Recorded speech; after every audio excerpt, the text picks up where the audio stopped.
امریکی صدر ٹرمپ وہ بہت ساری باتیں ایسی کہتے ہیں کہ بعد میں بندہ سوچتا ہے کہ اس کے محرکات کیا تھے. جب انہوں نے پاکستان کے فیلڈ مارشل عاصم منیر کو لنچ کی دعوت دی اور اس کے بعد بھی جس طریقے سے انہوں نے گفتگو میں ان کا تذکرہ کیا تو اس وقت بھی یہ سوال اٹھے کہ اس ملاقات کا مقصد کیا تھا.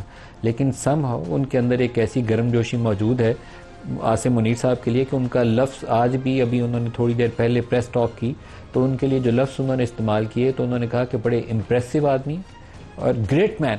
تو آئی ڈونٹ نو کہ اس کے پیچھے ایک لانگ ٹرم انٹریکشن ان کا ہو سکتا ہے کہ جی ایچ کیو اور پینٹاگون کا ایک لمبے عرصے سے انٹریکشن چل رہی ہو، یا بعض ایسے سیکیورٹی اور ریجنل سیکیورٹی کے جو معاملات ہیں جس میں پاکستان اور امریکہ کے مفادات جو ہیں دونوں مل کے آگے بڑھنے کی خواہش رکھتے ہوں، کیونکہ جس گرم جوشی کا وہ اظہار کر رہے ہیں وہ کافی غیر معمولی ہے.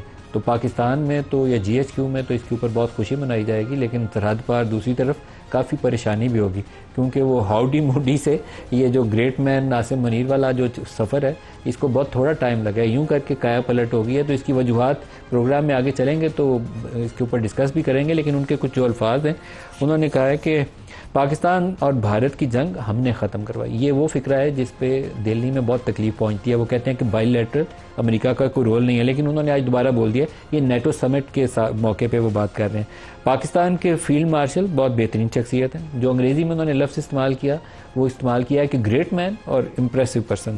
پاکستانی فیلڈ مارشل میرے آفس میں ملنے آئے تھے. پاکستان اور بھارت ایٹمی طاقتیں ہیں. میں نے فون کر کے تجارت کرنے کو کہا. اب میں نے بہت سے لوگوں کو کہا کہ پاکستان کی تو 5-6 ارب ڈالر کی دونوں طرفہ تجارت ہے امریکہ کے ساتھ. 2-2.5 ارب ڈالر ہم امپورٹ کرتے ہیں اور 4-5 ارب ڈالر ایکسپورٹ کرتے ہیں، تو انڈیا سے کیسے کمپیریزن ہے؟ تو وہ بہرحال اس کا بہت سے لوگوں سے مجھے ابھی تک جواب نہیں ملا. پاکستانی فیلڈ مارشل بہت متاثر کن شخصیت ہیں. پاک بھارت جنگ بند کروانا میری سب سے بڑی کامیابی ہے. اسی بنا پر وہ اپنے آپ کو نوبل پیس پرائز کا وہ حقدار بھی کہتے ہیں کہ میں ڈیزرو کرتا ہوں کہ مجھے یہ پرائز دیا جائے. پاکستان اور بھارت ایٹمی طاقتیں ہیں. میں نے فون کر کے تجارت کرنے کا کہا. بھارتی وزیر اعظم کو کہا کہ جنگ جاری رکھی تو تجارت بند کر دوں گا. بھارت کے ساتھ ان کا کوئی 150 ارب ڈالر کا ٹریڈ امبیلنس ہے. بھارت پیسے کماتا ہے 150 ارب ڈالر امریکہ سے.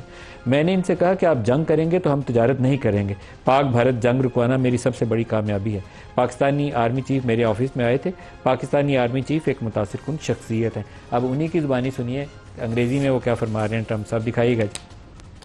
And in fact, I had the general, who was very impressive. The general from Pakistan was in my office last week. He's a great gentleman. He's a great man.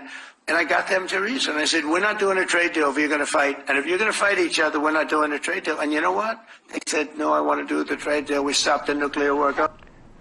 Great gentleman, great man, impressive.